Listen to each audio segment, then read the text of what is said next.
Good afternoon, and thanks for joining us. I'm Judy Simpson. There's interesting and important work being done by Vermonters who value the state's northern forest. It starts with a healthy and intact forested landscape, one that supports a sustainable local economy through stewardship with protection for wildlife. The area is the Cold Hollow Mountains that stretch from the towns of Fletcher, Waterville, and Belvedere in the south up to the Canadian border in the towns of Bakersfield, Enosburg, Montgomery, and Richford. For more, we join Across the Fence's Rebecca Gollin. Bridget Butler is a wildlife detective. We have a turkey walking the side of the road, just walking down the side of the road. So there's a set of tracks in the gravel right here. The trained naturalist is looking for clues about how animals in the area move around. She takes particular note of where they're trying to cross roads, either successfully or not. We're thinking of short distance migrants from turtles that need to move from the wetland to the woodland or the river to the woodland to larger mammals like moose and bear. And how do we make sure that they have those large blocks of forest that they need in order to successfully breed and survive in, and then enough room to be able to disperse as well. Butler works for Cold Hollow to Canada. The nonprofit organization focuses on forest conservation. Their goal is to protect forest habitat by keeping it as unfragmented and connected as possible. The organization serves the 7 towns that encompass the Cold Hollow Mountains, stretching from Fletcher and Waterville north to the town of Richford on the border. Large forest blocks that are intact are mostly what we find up here. And most of the forests in Vermont, in the entire state, are actually owned by private landowners. About 75% of forests are owned privately. And so that's where our focus is reaching out to private landowners and then also towns as well. So we're right near the Enosburg Town Forest right now, and then that's surrounded by a number of different private landowners that are part of one of our programs called the Cold Hollow Woodlot Program. The Woodlot Program helps neighboring landowners come together to look at forest management. The organization also provides outreach to a number of community groups, nonprofits, and conservation commissions. The last component is their citizen science programming, in which trained volunteers collect data and document wildlife activity. We have a keeping track monitoring program, and we have truckers that go out into core forest habitats and take data on what they're finding there. That's mainly focused on larger mammals. And then we have the Wild Paths Project, which is looking at connectivity zones that are fragmented by roads. And how can we do a better job of protecting habitat on either side of roads where there are connectivity areas or crossing sites? And then how can we help advise towns in order to improve infrastructure to be able to support movement safely across the road that'll keep animals and people safe?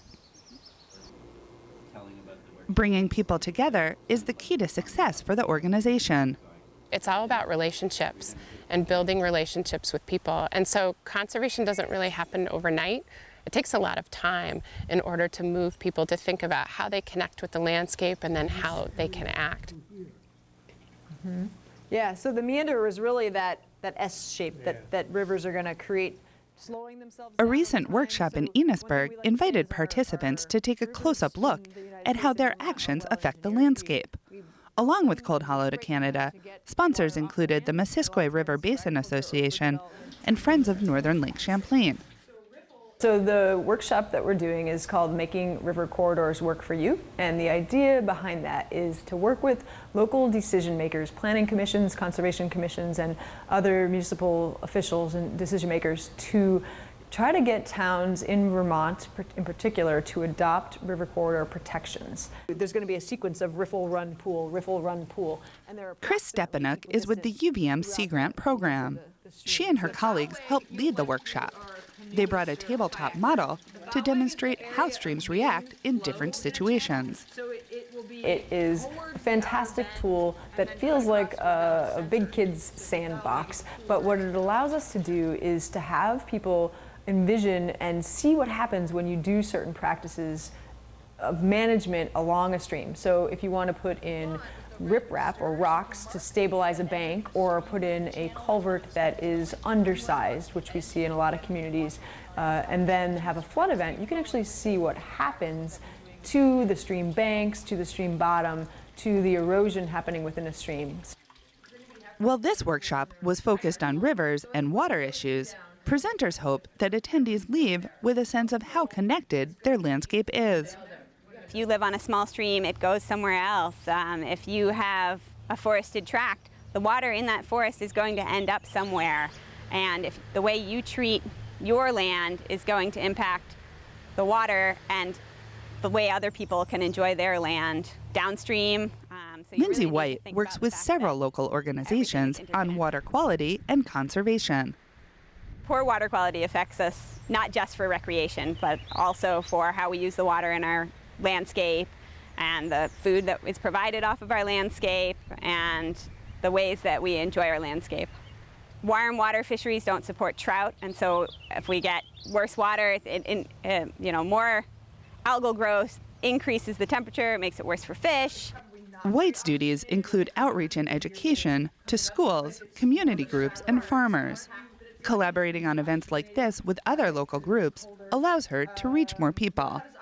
We've got Cold Hollow to Canada working on forest concerns, which are obviously part and parcel to river concerns, and we try to work with them and encourage the landowners that are along the river to plant more trees to increase those corridors, not just for the water quality concerns, but also for the wildlife habitat that provides. As with all conservation efforts, it will take a while to see the results. We didn't end up with a phosphorus problem overnight, and we're not going to fix it overnight either, but we need to keep thinking about it every day, every time we're on the river, every time we do something that involves water. We need to think about how to reduce the phosphorus that's entering our waterway. You can tell from the color that they mimic some of the natural colors you might see. So What's really valuable about working with all of these partners is we can give people some action items, some things to do, some things to focus on that make you feel less helpless. Managing Vermont's landscape from forest to river, and bringing together the partners who will shape what it looks like in the future. It's a new approach to conservation, and it's got people talking. In Enosburg, I'm Rebecca Gollin with Across the Fence. Thank you, Rebecca. I'm joined by two guests now. Bridget Butler is the project director of Cold Hollow to Canada, and Jesse Littlefield has served as a volunteer and an intern for the project. Thank you both for coming in. Now, Bridget, tell us a little bit about the history of Cold Hollow to Canada, how it got started, and who the partners are. Sure. So Cold Hollow to Canada is a small conservation nonprofit. It was started in 2008 by two people who were working in the forest field, Nancy Patch, who's the Franklin County forester, and Charlie Hancock, who's a consulting forester. And they invited Fish and Wildlife in to do a little bit of community mapping with 7 towns that they had identified in some core forest habitat. And out of that came our first set of conservation commissions. Many of these towns hadn't had conservation commissions before. And our first woodlots group, which is a group of landowners working together to manage their land in a certain way. And so how do you get individual landowners to work together to make management decisions? Yeah, it's definitely a challenge. And what I love about the approach that Cold Hollow to Canada uses is they kind of do their homework first. We look at where landowners are located on the landscape, and we want them to be in these core forest blocks. And then we send them an invitation that says, Cold Hollow to Canada would like to provide you with some support, some resources, and hopefully some funding to be able to manage your land in a way that's outside of just your own little bubble and is kind of looking at the entire landscape. So we build a group together, and then we have fun together. We invite people to potlucks. We meet 4 times a year, and then we bring in experts and resources to support those landowners with a plan to manage on a landscape scale. Now, it's important because you want this land to all stay intact in one group. Right. So if we can keep forests intact, their health improves, we can keep biodiversity intact, and it's really good for wildlife as well. So most of our larger mammal species need large forest blocks, even songbirds as well. So some of our partners kind of help us identify those spots. We work with the Nature Conservancy, the Vermont Land Trust, and Audubon Vermont. All those people come to the table and help us figure out where are these core forest areas and where are the people that live in those core core forest areas. Now, in January of 2017, the project received a grant from the U.S. Department of Agriculture. Talk a little bit about the funding and how you plan to use that Yeah, money. this is really exciting. So we applied for what's called a Regional Conservation Partnership Program grant in order to support these woodlot groups. And we had one as a pilot project that was very successful. And the idea was to create two more, one in the town of Montgomery and one in the town of Richford. And this time to be able to bring the funding to help those landowners implement forest practices that we were recommending. So we got a grant for $640,000 in order to do that. And what's really wonderful is this is all action-oriented practices. So it's really on the ground work.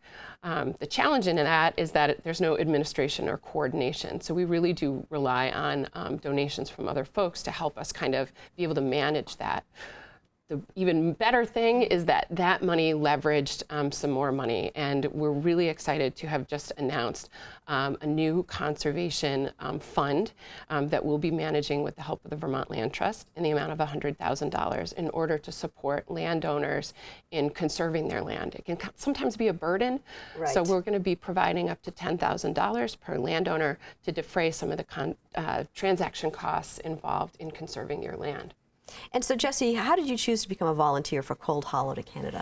Well, I just moved to Franklin County last year, and my greatest passions are forests and wildlife, and Cold Hollow to Canada really just embodies those two things. So it's a natural fit for me. It's, you know, the forest is my happy place, and I want to see it intact, and part of that is, you know, the wildlife that roams through it.